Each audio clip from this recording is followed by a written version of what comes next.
Hello and welcome to Islamic Awakening, a program that delves deeply into the issues affecting both Islam and Muslims today. I am your host, Ahmed Hanif. Today I'm asking Professor Tariq Ramadan, how can Muslims respond to the contemporary challenges of modernity without losing their identity? Recent global events have renewed questions and concerns about the compatibility of Islam with Western society. And it's against this background that Western societies perceive Islam as being opposed to modernization because of the absoluteness of divine revelation in Islam. But some Muslims feel that Islam can embrace modernity, and it has to reclaim an Islamic heritage that has enriched humanity and contributed to its growth, the type of Islam that places emphasis on reason, acquiring knowledge, and representative politics. But there are some within the community who view modernity with suspicion, seeing it as a Western concept that threatens Islam. So given the challenging times Muslims are living in, what can Western Muslims do to balance faith and modernity? And I think it's a very appropriate subject for us to touch on today. What, first of all, do we mean by modernity? Yes, I think that we have to start with this. We have to really start with the terminology, because very often when it comes to us as Muslims and we have to respond to some of the Western questions, we have to stop and say, well, okay, hold on. Let me question the question. So right. What do you mean exactly by this? Because there is a difference, for example, in terminology. Modernity as a word, a concept, means to live with your time, to be updated. So, for example, you use your philosophy of your religion or your spirituality, and you have the right or the updated answer to the question of your time. But this should be, and so we mean that there are different ways of being modern and to translate modernity. It's different from an ideology of modernism, which is the Western answer to how do we live with our time. So it's a specific answer. So very often we are confused. What do you mean by this? What do you mean exactly by modernity?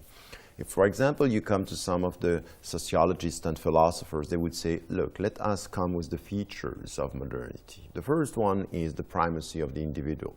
The second is reason. The third is freedom. The fourth is equality, and some are adding progress, and others democracy, and others secularization. So you can see here that there is a process in the West which was saying modernity in the West means separation between the authority of the church, as it was during the Middle Ages, and the state. It's part of modernity. Why? Because in fact, it's because of this process of secularization that you got first the primacy of the individuals, reason, progress, freedom, and equality. So in fact, the last principle explains all the others. But this is the West. This is a specific history that has nothing to do with the Islamic civilization, because in the time of this relationship that we had in Islam between faith and reason, we have sciences, architecture, arts in the Middle Ages, when in the West there was a contradiction. In the Islamic civilization, this was a mutual nurturing process, that faith was helping reason and reason was helping faith, because we understand that Iqra means read, means knowledge is the way forward. No deep faith without wide and deep knowledge. So we don't have the same history. So if we don't come with questioning the terminology, we end up responding to the question, the only way for you to be modern today is to be westernized. That's wrong.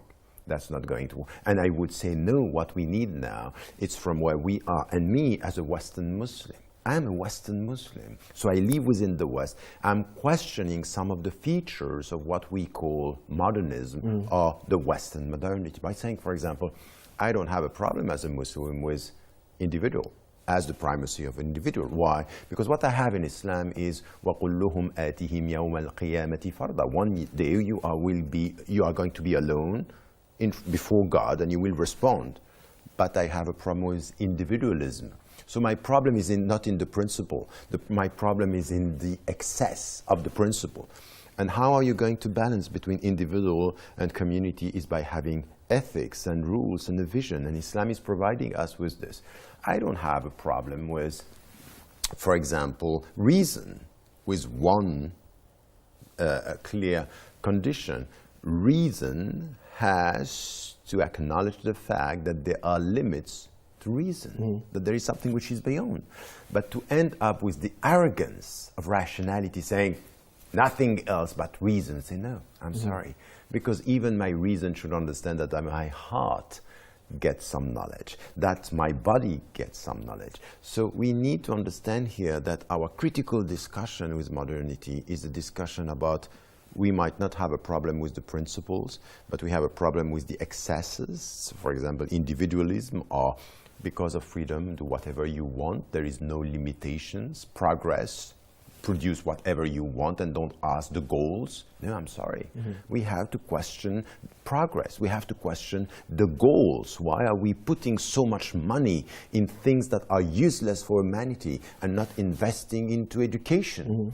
And this is where we have to question this. So we don't have a problem with some of the principles. We might have a problem with some of the goals. But this seems, I mean, I think it's valid, right? But it seems to me that it is a position, a critical position, taken by Muslims within a modern setting or within a modernist type of a setting. You know, Muslims in the West, for example, or Muslims living in Western types of environments. What about Muslims outside of these environments? Because you find that, for example, in different parts of the Muslim world, you find reason, for example, not given its due. You know, you find, for example, non-representative government. You know, you find very narrow understandings of Islam that are unable to address itself to the forces that are impacting upon those very societies themselves. You find them, for example, adopting economic and social structures that are more applicable or more suitable for a non-Muslim environment. You know, take for example, in energy-intensive means of production and so forth and so on. So is this dialogue? Is this criticism of modernity? You know, as a form of modernity itself. Is it limited to Muslims living in the Western world? No, it's everywhere. Of course, Western Muslims today are at the forefront of this discussion, the philosophical discussion and its translation, because very often Western Muslims are questioned about, okay, your belonging, your identity. Are you a modern or are you backward? What do you want exactly? Do you want to deal with history or just to deal with the past and forgetting? So we really have this discussion in the West. But now you are talking about Muslim majority countries, and you can see here that willing it or not, there is something today which is a dominant culture. And the dominant culture is translating modernists everywhere, from movies to education to economy to politics. We have to deal with this in Muslim majority countries. And we have some answers coming from Muslims, which is only to catch up, to show that in fact we are not in contradiction. We end up saying we don't have a problem with the dominant culture. I think that this is very, very dangerous, very, very. And this is why we have to question the notion of modernity by saying, look, it might be that what you are imposing onto us, it's not what we want, and that we have the means to an alternative way of dealing with modernity, through new questions and goals, for example. And this is where I would like, we reduce Huntington to something which is a clash of civilizations. And in fact, he was deeper than what we summarized from me. But he is saying something which is important, coming from the Islamic civilization. And not only, you can see this in also the Chinese, the true and sincere Confucianist tradition, not what it became now, supporting capitalism and the neoliberal system. But coming from Islam, there is something which is important. Our civilization, our principles coming from Islam are by definition resisting this type of modernism. So I'm not going to waste my time to show that I don't have a problem. I would do exactly the opposite. I want to set myself as a Muslim questioning the whole system by saying, yes, I have a problem. And it starts not only with the way you deal with economy and politics, it's the way you define human being. It's the way you define, when am I becoming a human being? What are you teaching me to become a human being? A consumerist or this awareness of having my principles? I'm the fitra, coming back to the fitra. And as Muslims, it's very important when you deal with human being by saying, you know, we don't have the ownership of this creation. We are here as vicegerents, khulafa, inni ja'ilun fil ard khalifa, meaning, and this is the very meaning of human being. When it starts with this, you come back, and this is echoing what the native Indians were saying to the colonizers centuries ago. You came to us and we understood that we belong to the land. You think that the lands belong to you. That's the problem. So you are questioning the very essence. If you don't do this at the beginning, if we as Muslims, we are obsessed with showing that we are modern, we are not questioning, and we are just catching up. Say, okay, yes, we deal with the people. We are, as I am always saying, we end up Islamizing the means, but we are failing as to the goals. Right. We have to question the essence of everything. And with this, we don't have a problem with the challenges of modernity if we start questioning this very essence of who we are as human beings, accepting individuals, but understanding we don't have the ownership. So the concept of khilafah is not what they are doing in Iraq or in Syria, distorting the meanings of Islam. This is the very essence of khilafah, vicegerent on earth. And then you carry on with freedom is this responsibility of being free. As in Islam, your freedom is not a right only, it's a responsibility, because we always start in Islam with our responsibility. Vicegerency means the first thing that you have to understand on earth is your responsibility, not your rights. And this is where you come to modernism and you see this obsession of rights. The rights to eat, the rights to do so. It's the obsession of human rights, not understanding what Gandhi was saying. It's almost consumerist in a sense. Exactly. What is there out for me, you know, rather than what I should be giving to you. It's the mindset of the consumerist that is coming to the rights and the way you deal with humanity. And remember Gandhi, when he got the Universal Declaration of Human Rights, he said, responding when he got the draft, say, my mother taught me that when you have rights, you always start with your responsibilities, your duties. But it seems to me that modernity, how we've been talking about it, it is almost something negative. We're talking about challenges of modernity, you know. We are talking about, reasserting the Islamic point of view, you know, not accepting things just the way they are and so on. What are the positive things about modernity that we could incorporate in ourselves? No, but that's a very important point in the way we talk about it. But when you are in the West, modernity is always something positive. It's be modern. You have to be modern. The Muslim or the Islamic answer to this, oh no, this is the West and it's negative. And I think it's wrong. There is not a concept that is per se negative or per se positive. You need to take from it what is positive. It's true that sometimes in our societies, Muslim majority countries, for example, this obsession of community doesn't give you a space where you are an individual questioning. You end up being a good Muslim because the people look at you as a good Muslim and not this sincere way. So you end up thinking more about the way you look and not the way you think. That's not right. So when you have people telling you, look, the right of the individual, I say, okay, that's good, we take it.